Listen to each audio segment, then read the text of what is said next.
Amen. I have a word for you this morning na galing po dito sa Hebrews chapter 4 verses 14 to 16. Let's all stand and let's read God's word. No? Ito pong word na ito has been stirring in my heart for quite some time. No? Binaba po ito ng Panginoon. And I'm excited po na pag-usapan natin to ngayong umaga. Hebrews 4:14 to 16, sabi dyan, our compassionate high priest. Wow. Verse 14, seeing then that we have a great high priest who has passed through the heavens, Jesus the Son of God, sabi dyan, let us hold fast our confession. For we do not have a high priest who cannot sympathize with our weaknesses, but was in all points tempted as we are. Come on, say that. As we are. So mahalaga pong makita natin yon, no? Natukso din po pala si Jesus katulad natin, yet without sin. And lastly, verse 16, let us therefore come boldly, come on, say, come boldly, sabi dyan, to the throne of grace, that we may obtain mercy and find grace to help in time of need. Amen. Pinagpala na po yung salita ng Panginoon, at sa lahat po na nagsusulat ngayong umaga, join me as we talk about this word entitled, Come Boldly. Amen. Come on, say that with me, come boldly. Tingnan mo yung nasa kaliwa, sa kanan, sa likuran, sa harapan, kalabitin mo, sabihin mo, come boldly. Amen. If you're excited, you may now take your seats. At tayo po ay mag-e-enjoy sa salita ng Panginoon ngayong umaga. Once again, magandang umaga po sa lahat. Amen. Parang malungkot talaga kayo. Once again, good morning. Amen. Hallelujah. It's a beautiful Sunday morning. No, I'm also excited actually to hear the word of God through our guest speaker. But alam niyo po, sabi naman ng Bible that all things work together for good. Amen. So pag alam po natin na lahat po ay nakaayon sa plano ng Panginoon, so we don't need to worry. Amen. So let's talk about His word, come boldly. No? Maybe some of you are familiar po dito sa text natin. In Hebrews 4, especially dun sa 16, let us therefore come boldly to the throne of grace that we may obtain mercy and find grace to help in time of need. No? Kung titingnan po natin, what I love about this verse is, it is not just theological in a sense, ito pong text na to, but it is also deeply, if I can say, practical. No? Marami po tayong makukuha sa text na ito ngayong umaga. And by simply reading that we may obtain, let us come boldly to the throne of grace, that we may obtain mercy and find grace. Every time I come to this text po, I am reminded of this one simple truth, that we need help. Sino po mag-agree kailangan natin ng tulong? Amen. Sino po dito, inaamin niya ngayong umaga, Pastor, ako din, kailangan ko ng tulong. Amen. Nainggit na naman po ako sa mga hindi nagtataas ng kamay. Pinapag-exercise ko lang po kayo. So we need help. No? Meron po ba dito, naranasan nyo ng humingi ng tulong? Marahil po, marami po sa atin. Either nasiraan ka ng sasakyan, o kailangan mo magpalit ng battery, or what? I don't know kung ano pong mga instances na nangailangan ka ng tulong, no? But kung paano po ito totoo sa ating pang-araw-araw na buhay, I think that it's even more true spiritually. Kung titingnan po natin, we need help in two major ways. Number one is we need help to be saved. Salamat po sa tatlong nag-amen. Naging 5. Amen. Pwede po ba pag word of God, medyo talagang, hindi ko alam kung inaantok yung iba. Pwede ba mag-stretching muna tayo ng konti? Amen? Amen? Masarap po kasi pag word talagang attentive tayo, talagang we're so excited, passionate. Amen? So wag nyo na pong pakita sa akin yung mga mukhang inaantok, nagbo-beautiful eyes. Dapat po talagang Gigil tayo sa word. Amen po ba? Amen. So, we need help in two major ways. Number one, we need help to be saved. Napakalinaw po nito that we cannot save ourselves. Once again, the Rock family, we cannot save ourselves. Kahit ano pong gawin nating pagtulong, hindi natin kayang ligtas ang sarili natin. You cannot save yourself by doing good works. Hindi po. Kailangan po nating malaman that we are sinners. And we are under God's wrath. Yan po ang malinaw na sinasabi ng salita ng Panginoon. We are hopeless, we are helpless, we cannot fix our condition, and the only way out is through Jesus Christ. Palakpakan po natin ang Panginoon. Wala po tayong ibang magagawa, walang ibang pwedeng makapagligtas sa atin kung hindi si Jesus lamang. No wonder sabi ni Jesus, I am the way, the truth, and the life. So yung ginawa ng Panginoon dito, He did what we could not do. There's a song na paborito nating kinakanta dito, tama po ba? No? Anong song nga ba yon? Yung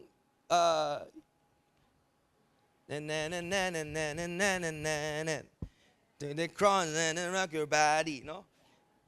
So ginawa niya yung bagay na hindi natin kayang gawin. Pastor, ano po ba yung hindi natin kayang gawin? Again, He did what we could not do. He paid for our sins upon the cross. Come on. Hindi natin kayang gawin yon. Dapat kung ganyan pinag-uusapan natin, namatay si Jesus sa atin, malakas na palakpak para dyan. Come on. Come on, the Rock family. We're talking about Jesus' life and blood poured out for us. So hindi natin kayang gawin yon.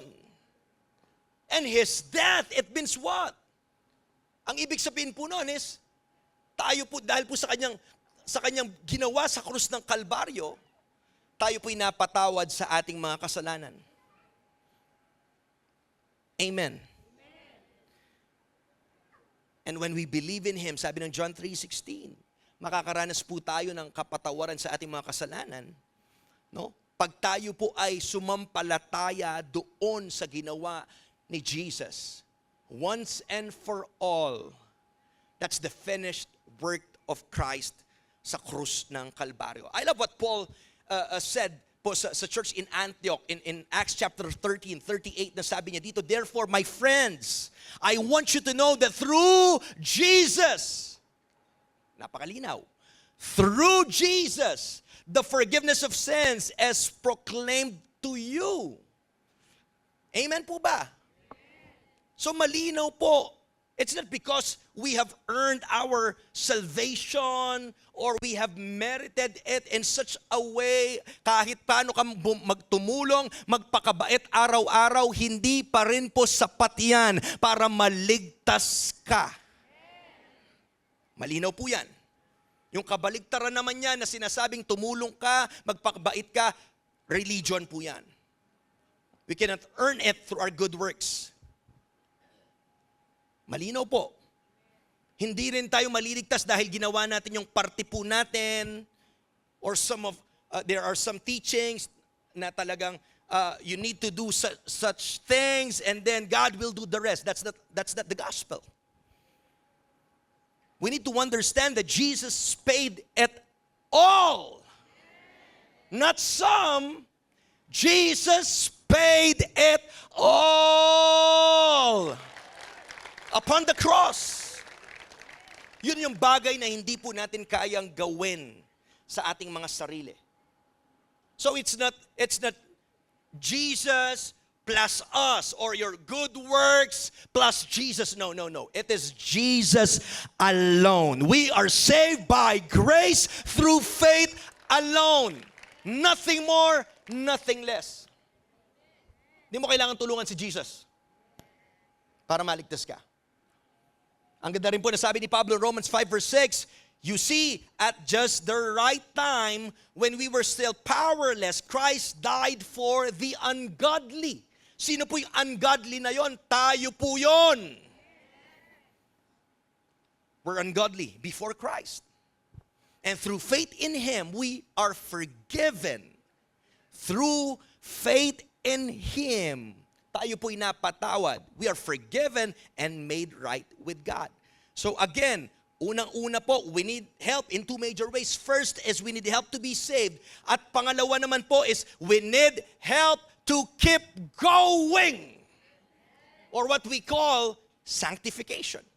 Tinan mo yung katabi mo, inaantok na ata, medyo para lumalalim na ata yung pinag-uusapan natin, Pastor. May napag-usapan ng sanctification. Check mo nga yung katabi mo, ang gising pa yan? Gising pa po. We need help to keep going. I love that. To keep going. Because there are times na minsan you don't have the strength to go on. Meron po ba dito nararanasan yung manghina? Can I see hands? Sometimes we grow weak, we grow weary. Pagod na pagod ka, parang di mo nakakayanin. Di mo na kaya sa dami ng problema. Tama po ba? And we need to understand, yung Christian life po natin as a journey. That's why we need to understand this. The Christian life is not a 100-meter dash na pag tumakbo ka, tapos na dito. No, it's a journey. Journey. At kailangan nating maintindihan, kahit ano pang bundok yan, after one mountain of problem or ano man pong kabi-kabilaan na yan after ng isang yan, believe me, meron na naman. It's a journey. Minsan sabay-sabay pa yan.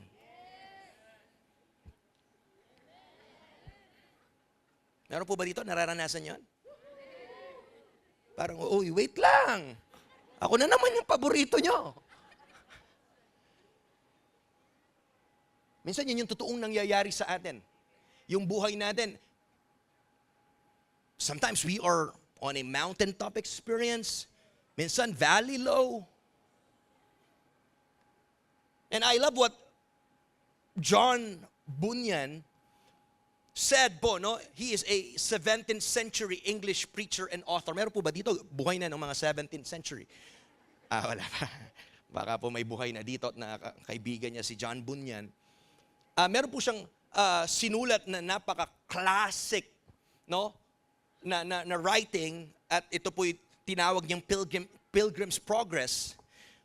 This is where Bunyan described the Christian life metaphorically like a man walking along a path from his home, papunta po sa tinatawag na the city of destruction to his destination, the celestial city.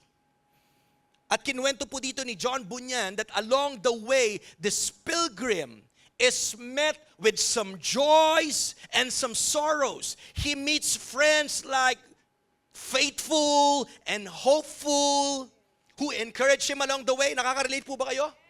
Sa journey ng buhay natin, merong joy, may sorrow. Minsan makikilala mo si faithful, si hopeful. Meron din po siyang mga nakasalamuha, adversaries like the formalist and hypocrisy who try to draw him off the path. Hinihila siyang mawala doon sa race na yon. And he also faces depression and the slough of despond. Nakaranas po siya ng depression and he questions his faith and doubting castle. So lahat pong yon, naranasan po ng isang pilgrim. Yet through it all, the Lord is faithful to bring him along mula dun sa destruction city papunta dun sa celestial city.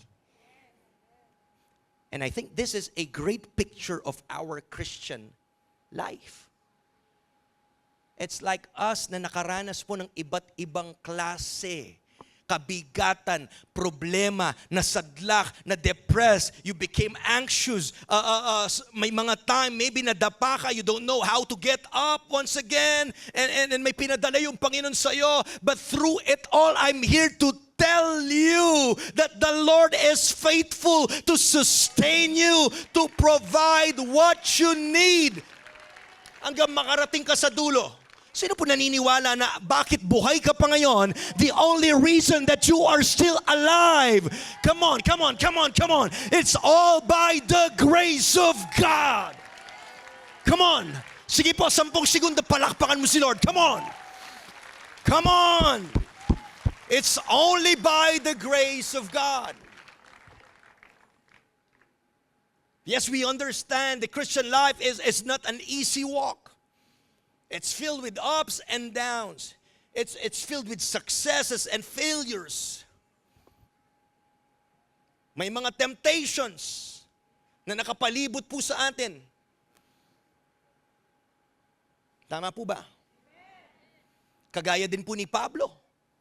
In Romans 7:14 to 15, nasabi niya, we know that the law is spiritual, but I am not unspiritual. Sold as a slave to sin, I do not understand what I do. Para masabi nating normal ka, okay? Si Pablo, naranasan niya rin yung nararanasan mo. Pastor, normal ba if I'm a Christian and meron pa ring temptation? Kapatid, hanggang nandito ka sa mundo, may temptation. But temptation alone is not a sin. All of us are being tempted. But what you do after that temptation, doon na po yung nagbabase. Kung kakagat ka sa temptation or what, doon na po siya nagiging kasalanan. Hello? I do not understand what I do, for what I want to do, I do not do. But what I hate, I do. Yung gusto kong gawin, di ko magawa. Yung ayaw kong gawin, nagagawa ko. Yun lang po yun. Sino po nakaka-relate kay Paul? Taas kamay. But I have a good news po, ngayong umaga sa bawat isa sa atin. God knows the struggle, and I'm here to tell you that you don't need to do it alone. You don't need to walk the Christian life in your own strength and power. Nahirapan po tayo, yes. Pero alam niyo po ba, hindi yan accident, hindi po yan isang sorpresa sa Panginoon. Lahat po ng napapagdaanan natin, all of the things that we're going through, I believe it's not a surprise to God. He knows everything. He sees it. He understands. And what I love about Jesus is He doesn't save us from our sins. Hindi lang tayo basta niligtas. And after that, tayo na pong bahala sa sarili natin. Di po ba kayo mapalad? Di po ba tayo mapalad? He doesn't just save us from our sins, only to live the Christian life na parang bahala na. Living it on our own strength, hindi po ganon. Ang sarap po na malaman, I'm here to remind everyone that He is here and He is willing to help. Palakpakan po natin ang Panginoon. Come on. He is here and He is willing to help. Hindi ko po alam anong problema nyo. Hindi ko po alam anong sitwasyon nyo, anong kinakaharap nyo right now, but He is here. He's willing to help you. And He helps in 2 ways. He helps by giving us what? Mercy and granting us grace.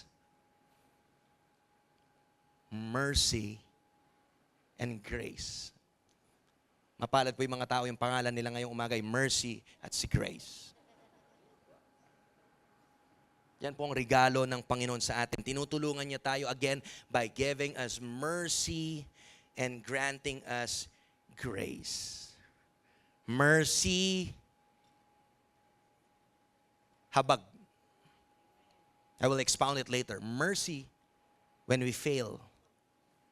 And grace for the strength that we need to carry on.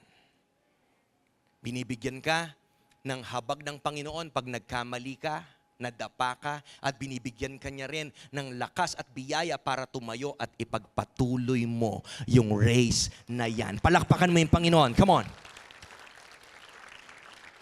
So we see both of these things na sinasabi ko po in our text this morning. No? Balikan po natin in Hebrews 4:14 to 16. Ngayon po, let's unpack itong text na ito. Number one na gusto ko pong i-drive ngayong umaga is we have a great high priest.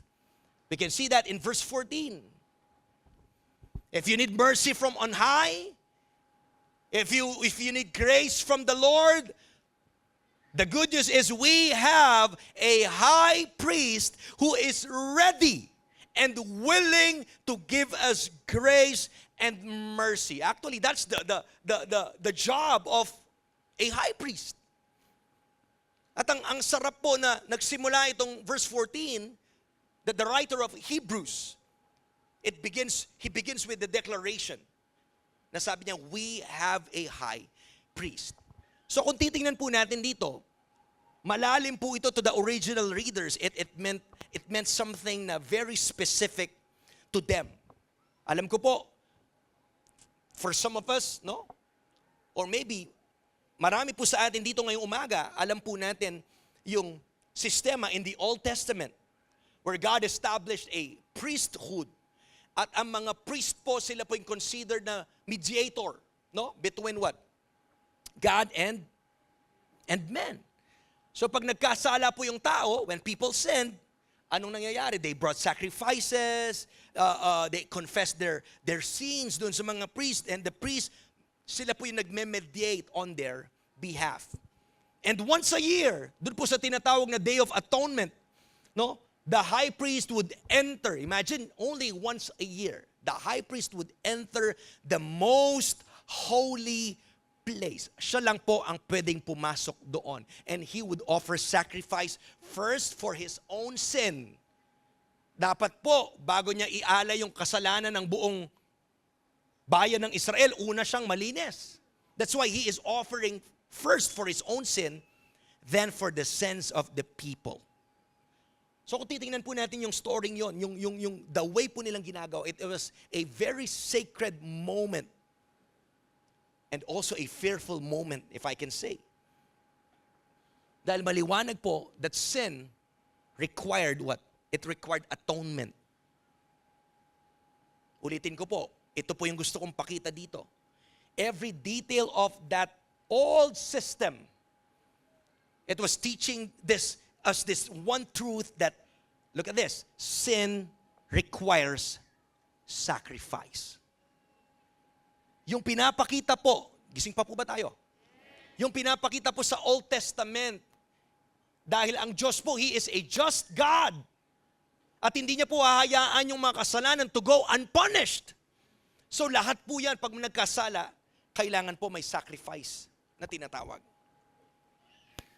Yan po yung Old Covenant, the old system sa Old Testament. But now, the writer po of Hebrews says something astonishing na pinapakita niya po dito that system was never the final answer.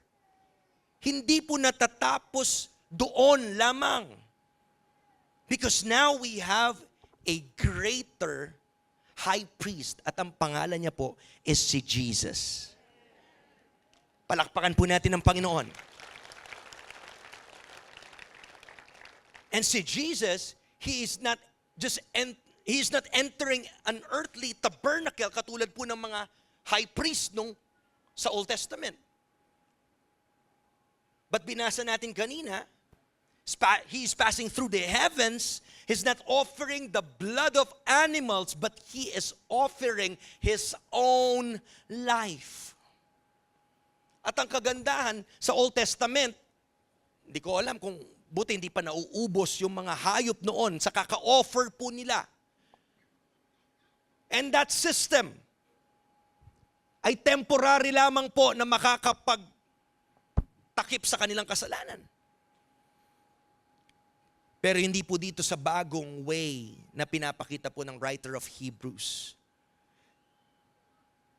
Again, what Jesus did on the cross ay once and for all. Jesus is not offering blood of animals. Again, He is offering His own life because He is not temporary. He is eternal. Kaya sabi ng writer, let us hold fast our confession. Panghawakan po natin ito. Huwag nating pakawalan. At ang kagandahan po nito na makikita natin, praise God that our hope is not based on kung paano tayo nakahawak sa Panginoon. Pero alam niyo po ba, ang ating pag-asa, our hope, it depends on sa pagkahawak ng Diyos sa iyo. Can I call Franz po mabilis dito? Kaya sabi niya, let's hold fast to that confession. Ang ganda po when we put our full hope in Him, kay Jesus, at times po sa ating relationship, if for example, I am representing you, there are times na talagang nakakabitaw tayo sa kapit natin sa Panginoon. But praise God, Christ's grip on us ay hindi po kailanman mawawala, matatanggal. Kaya po you can hold fast to that confession. You can put your faith in Him. Kasi kahit anong panghihina mo, yung kapit ng Panginoon sa'yo, hindi ka pakakawalan nito. Come on, palakpakan po natin ang Panginoon. Come on, sige po, malakas na palakpak. Hallelujah. No wonder nandito ka pa rin. Pastor, oo nga, hindi ko nga ma-imagine ang ilang beses na akong pilit lumayo sa Diyos eh.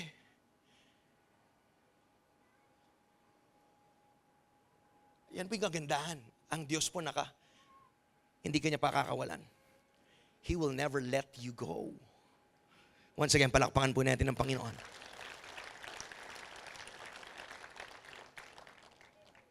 So we have a great high priest.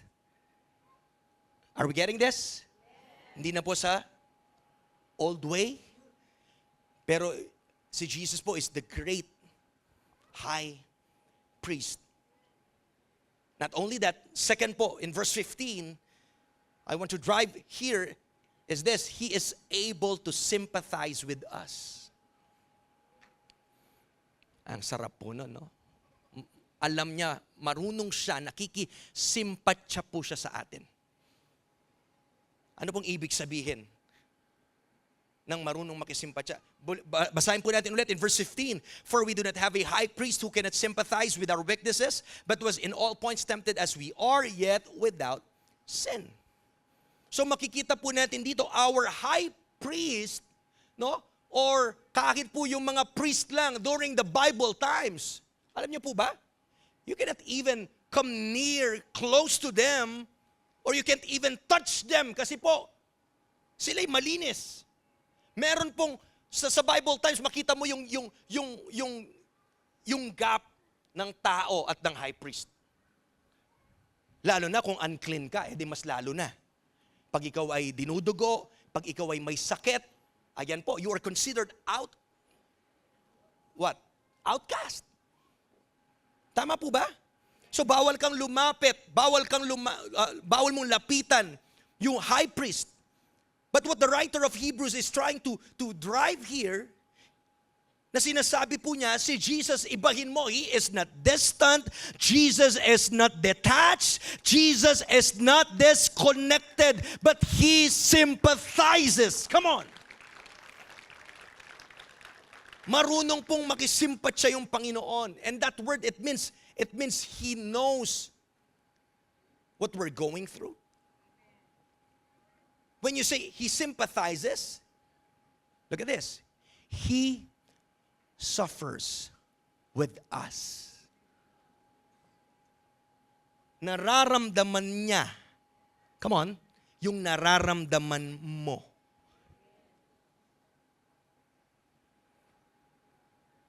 Because siya po'y naging tao. He was made like us. He was tempted like us. He experienced pressure like us. Siya po ay nakaranas ng gutom, ng kapaguran. He knew hunger, exhaustion, rejection, sorrow. And even in Hebrews 5:7, sabi po ng Bible, in the days of his flesh, he offered up prayers with loud cries and tears. So yung naranasan natin, normally, bilang isang tao, naranasan po lahat yan ni Jesus. So paano natin ma-apply ito ngayon, Pastor? Mas maintindihan natin pag sinabing he sympathizes, it means that Jesus is not just observing your life from a distance. Hindi lang parang ang layo niya sa'yo, tinitingnan niya. Hindi siya makarelate. Imagine mo yung Diyos mo hindi makarelate sa'yo kasi hindi naman nagutom, hindi naman nasaktan, hindi naman umiyak. Para yung kaibigan mo minsan, cellphone lang ng cellphone. Meron ka bang kaibigan minsan na you're pouring your heart but minsan hindi sila makarelate, parang wala kang makuwang, walang simpatsya.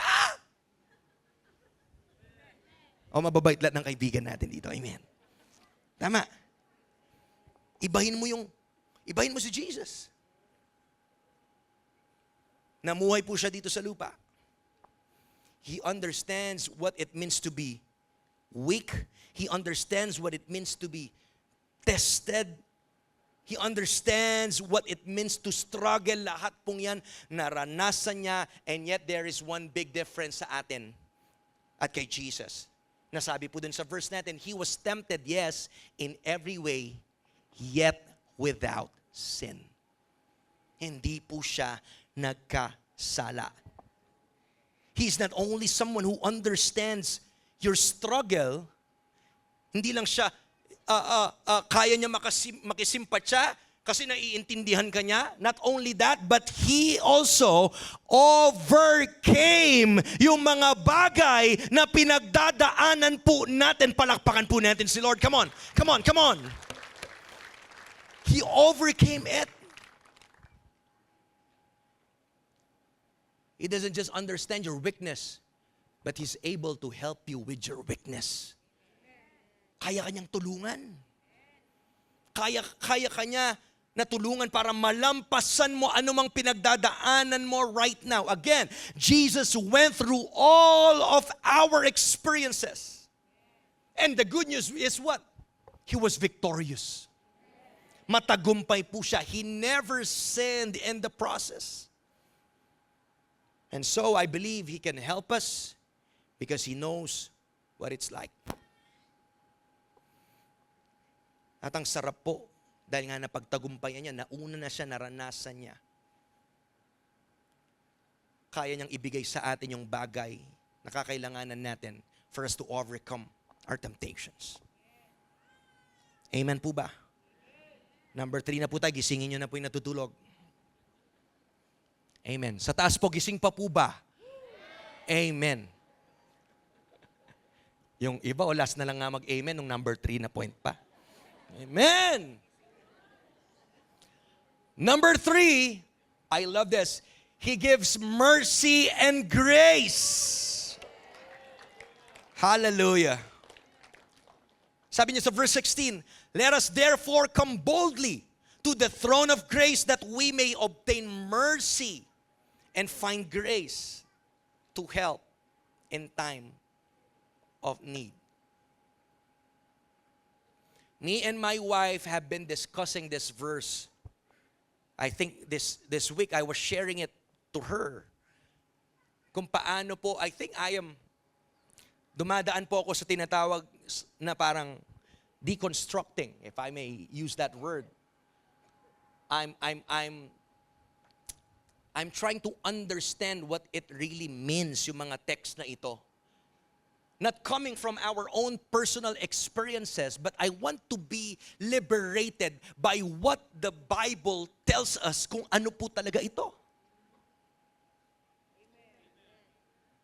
Because sometimes, or most of the time, the way we come to God ay napoproject po natin based from our own personal experiences sa ating mga sariling tatay. The way po sa ating upbringing. Nakaka-relate po ba kayo? No?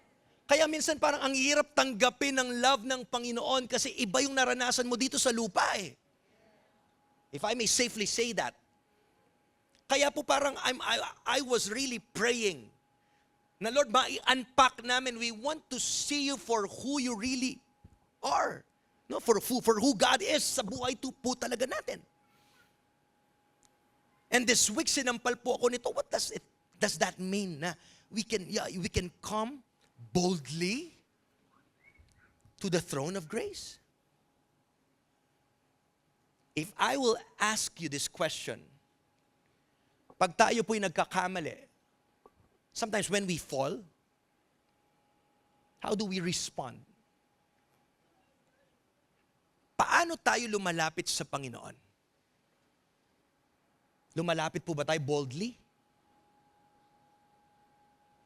Or sometimes when we fall, when we sin, nandun yung shame sa ating relationship sa Panginoon. Sino po dito, if you will be honest, pag nagkasala ka, walang boldness at confidence na nararamdaman ka sa loob mo, but hindi hiya at parang gusto mong umiwas sa Panginoon. Can I see hands? Meron po ba dito? Come on. Yan po, dyan tayo gustong palayain ng Panginoon. I pray, bago tayo matapos, mapalaya tayo. And we will receive this revelation personally sa buhay po natin. So I want to ask this, why can we come boldly? Ito po'y nangyayari, hindi lang po basta sa, alam mo yon, sa isang panalangin lamang na, okay, I received that. We need to first understand it. Amen? We need to be transformed also. Dapat po dumating yung revelation na yan sa atin. Pero bago dumating yung revelation, we need to receive it. Magkaroon tayo ng knowledge about that. That's why I want to encourage everyone to alam mo yun, take time. Talagang to search the scriptures, to read the Bible. Aralin po natin. Dahil punong-puno po ito ng mga treasures na dapat po malaman natin ano yung mga pangako ng Panginoon para sa atin. So balikan po natin, why can we come boldly? Bakit nga ba, Pastor, sinabi ng writer of Hebrews, pwede tayong lumapit ng boldly? Parang yung anak ko po. Pag ang anak ko lumapit sa akin, very bold. Pag humingi sa tatay niya, very bold. I think may tinuturo po yung Panginoon sa atin. And this boldness is grounded in two realities. Number one, balikan po natin. I will connect this all together. Huwag po kayong hihinga. Hindi, joke lang. Huwag kayong mawawala. Patapos na po tayo. We can come boldly because number one, we have a high priest. Balikan po natin yung kanina. No? Pagtatahi-tahiin na po natin dito. That, yung ibig sabihin po nun, nang tayo may high priest, again, he is not far away or detached or disconnected or inaccessible. Hindi po yun yung ibig sabihin nun. But he is what? He ascended in authority into heaven. He is seated po doon sa kanyang trono. And he is actively representing us before the Father. So ngayon po, again, ang ating high priest na si Jesus, he is seated on the throne, representing us before the Father. At ang meaning po nito sa atin na we have a high priest, it means that when you come, you are not just coming alone. Pag lumapit ka sa tatay natin sa langit, hindi ka lumalapit na mag-isa, but you are coming with representation. Ulitin po, istorbohin ko na naman po si Franz. Mukhang di makakasulat si Franz.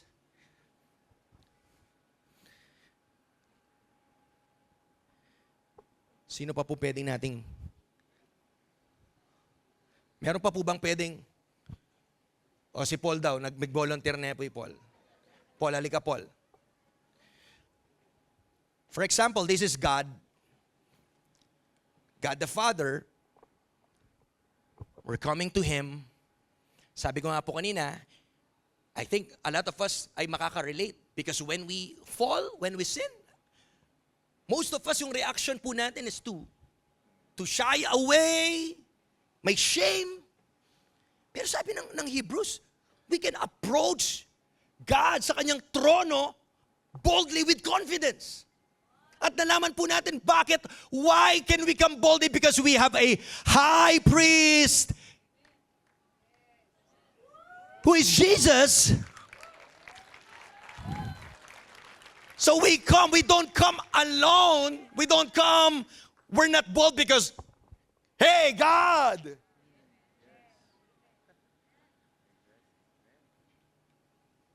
Our high priest ay kasama natin. He is representing us to the Father. That's why when we come to Him, ang nakikita ng Tatay, hindi tayo yung kasalanan natin. Yung nakikita niya is yung kanyang anak na si Jesus. Perfect, spotless, blameless.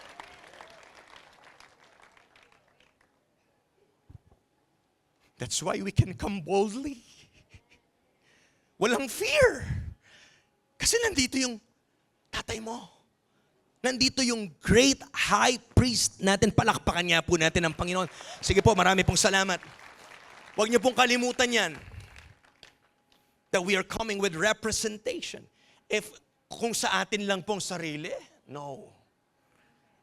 That's why we even pray in the mighty name of Jesus.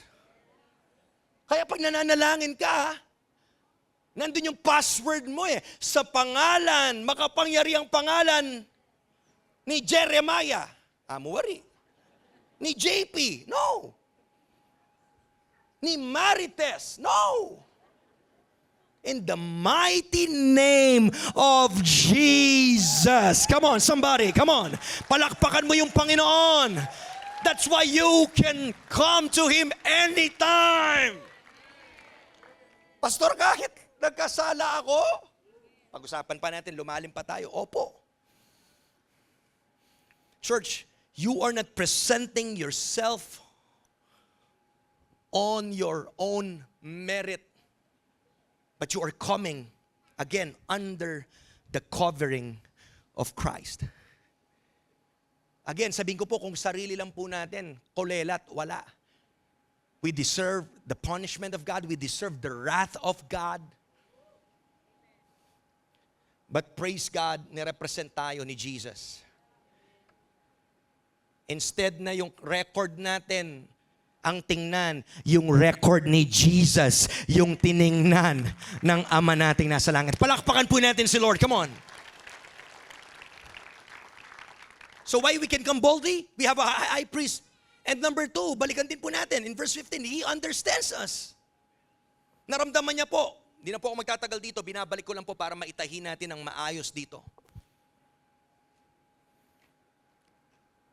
You are coming to your Father in heaven who says that I know what that feels like. Anak yung depression na yan. Anak yung pain. Yung lungkot. Yung sakit. Anak yung betrayal. I know what it feels like. I understand. Amen? So ang sarap po na, again, naiintindihan niya tayo. So because of that, we have a high priest and He understands us. Now, the invitation is for us to come to Him. I think this is the only appropriate response because of who Jesus is and because of what He has done on the cross of Calvary. Then again, the only appropriate response is come. Not to avoid, not to be hesitant, nor withdraw from His presence. But there's an invitation this morning to come. Come to where? To the throne of grace. And I think this is very shocking, yung throne of grace. Grabe yung writer of Hebrews, paano niya nagamit yung, how did he, alam mo yon, combine that two words na parang it gives, it's like, He's giving yung dalawa pong word na throne and grace ay parang, kung titingnan mo, parang ang hirap pagsabayan, pagsamahin po nito in human thinking. Because when you talk about throne, a throne is where what? Is where power sits. Yung trono nagsisimbolize ng authority, ng power. While yung mercy po, or yung grace, is where the mercy of God flows. Pero dito po sa writer of Hebrews, nag-meet pareho yung throne at yung grace ng Panginoon. Ano po bang gustong i-represent ng trono? First, what a throne normally represents. Again, sa ating pong human experience, a throne, it represents what? It represents authority that cannot be questioned. Susunod ka lang. Ano pa po? Judgment that cannot be avoided. Pag pinataw po yan, wala kang magagawa. At ang trono, again, nagre-represent po yan ng power na nagde-demand po ng submission. Kailangan mong sumunod. A throne is where verdicts are issued. So, sa natural sense po, ang trono po, it produces what? It produces fear, may takot. Ano pa po? It produces distance and what? Hesitation. Takot kang lumapit sa trono. But the writer of Hebrews, wow, ni-redefine niya po yung throne at tinawag niyang throne of grace. Throne of grace. This does not mean that God is less holy. Hindi po. Hindi nabawasan yung power, yung authority niya. But it only means that God's holiness is now experienced through Christ in a new way. Sa pamamagitan po ni Jesus, the throne is no longer approached as a courtroom of condemnation, but it is now a place of undeserved favor. Ngayon, pag lumapit ka, hindi na nakakatakot na para bang naghihintay kang mapalo, mahagupit, maparusahan. Hindi yon. But it's a place of undeserved favor. Palakpakan po natin yung Panginoon.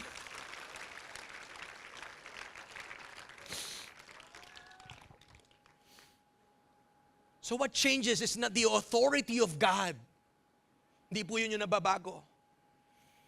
But the posture of God toward us in Christ. Nakuha po natin. Ang sarap po na makita natin to, that God's authority, it flows through grace.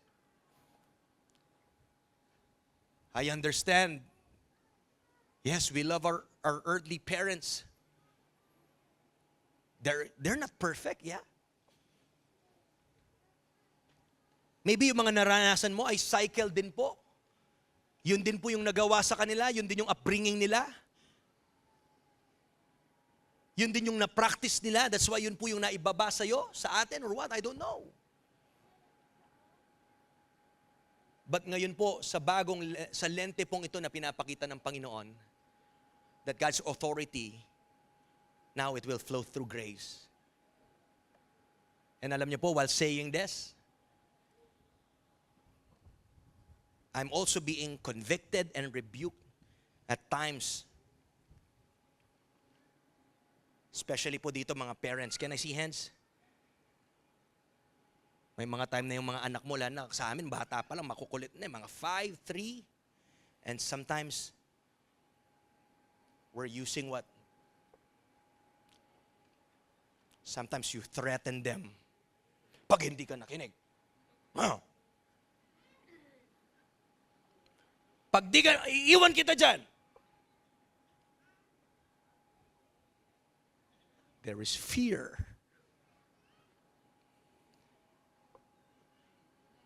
You want to assert your authority. Sometimes we're unaware that we're really being dominant, na talagang, oh!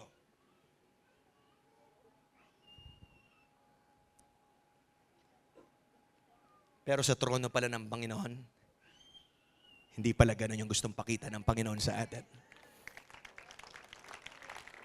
Sa trono ng Panginoon, hindi niya gustong sabihin, oh, nagkamali ka na naman.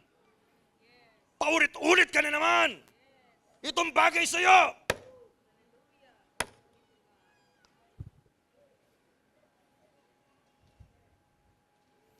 Hindi po. Tama po ba? So when you approach God, the next time that you will approach God, you are not approaching hostility. You are not approaching coming from the place ng rejection or indifference.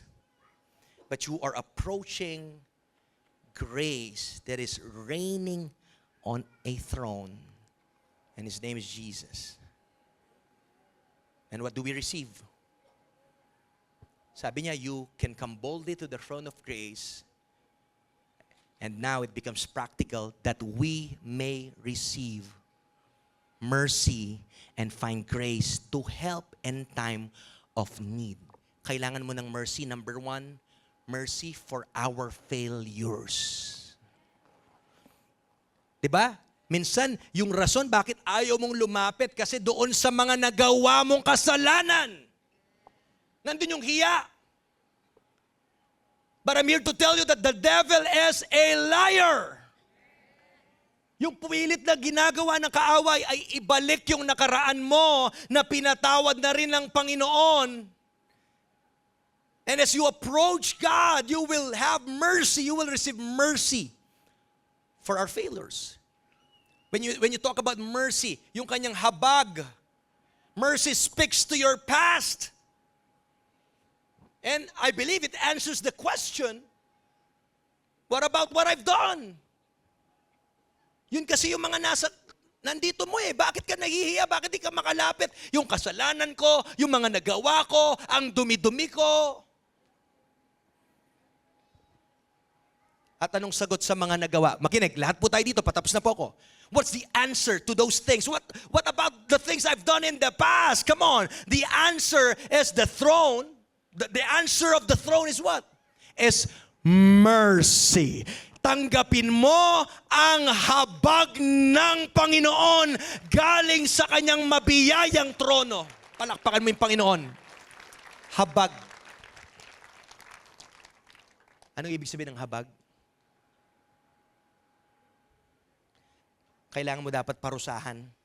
Dapat ibigay sa'yo to pero hindi binigay sa'yo. Naligtas ka dahil po sa kanyang habag. It means po, yung forgiveness is available, na wala yung condemnation, and judgment is satisfied in Christ. Amen? Kaya pala kaya nating tumakbo papalapit sa Panginoon because we've been covered by His mercy.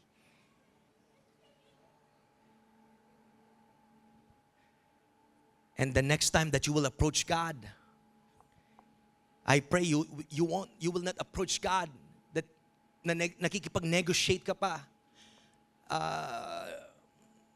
Lord, I'll do better next time. Lord, sorry. Babawi ako. Lord, bigyan mo pa ako ng isang chance. Madalas po, nasasabi din natin yan. Pero alam niyo po, gusto tayong palayain ng Panginoon na pag tayo po ay anak, hindi tayo nakikipag-negotiate sa mga bagay na this and that and next time. But we come home like a prodigal son. That before your speech is even finished, your father has already moved toward you. Hindi ka pa tapos mag-explain, magsalita, yung tatay mo nakayakap na agad sa'yo.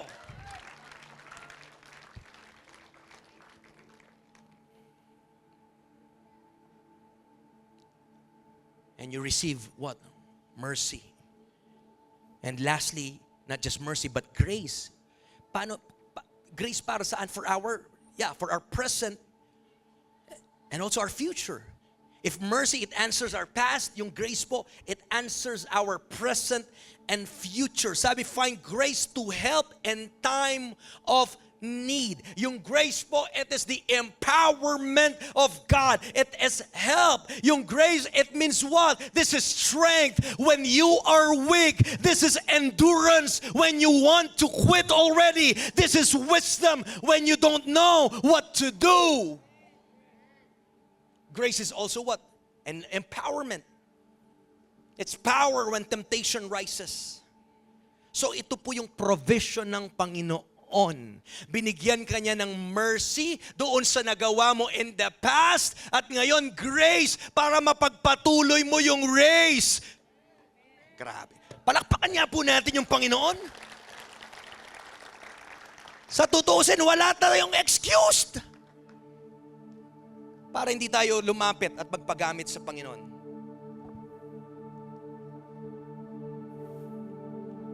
Ang sarap po that God's grace is not just saying, yes, you are forgiven, my son, my daughter. But grace is God saying, anak, you can stand again. You can continue. You will not be destroyed by that, by this. Ang mercy po, it cancels your guilt. But yung grace ng Panginoon, it carries your life forward, this present time, and even po sa future mo. Palakpakan po natin ang Panginoon. Ngayon po, dahan-dahan po tayong tatayo right now.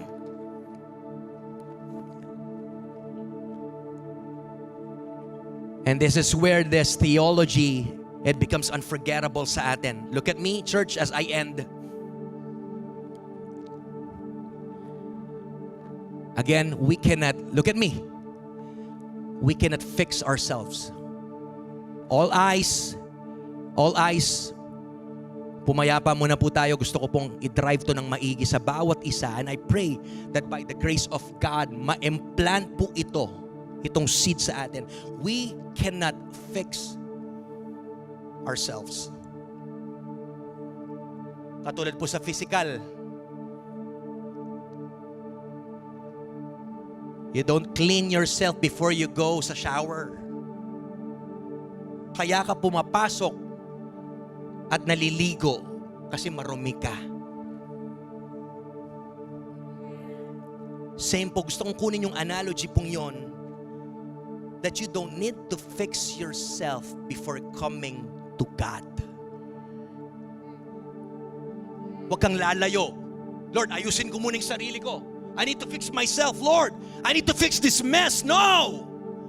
You cannot do that on your own. Hindi rin magiging better po yan through isolation. No!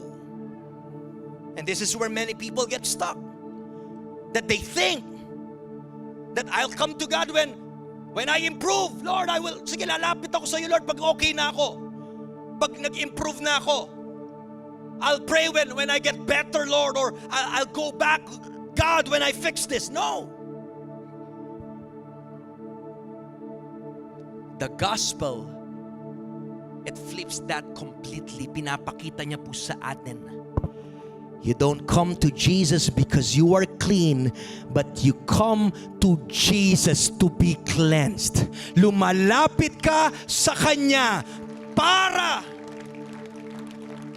luminis ka. That's why this is the heart of Hebrews 4:16. Let us then with confidence draw near. You are not coming, or you are not growing to God because you are strong. But as you come near to God, you receive mercy, you receive grace, you become strong. Palakpakan mo yung Panginoon. Come on. Come on. So I'm talking to someone, if you feel, come on, that you have messed up. Kung feeling mo nagkalat ka, Kung feeling mo wala ka ng patutunguhan, you are hopeless and helpless, you're on the verge of quitting, this message is for you. Draw near to God. You come as you are.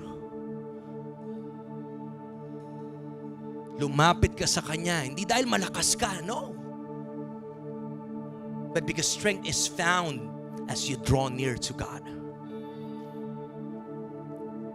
So the challenge for this morning is for us to simply come to the throne of grace and be changed by His presence. And at the throne of grace, that is where mercy, it meets all of your failures. Grace, it meets all of your weaknesses. And in God's presence, that is where you meet Jesus. At mapapalakas ka po sa Kanya. Why don't you lift your hands right now?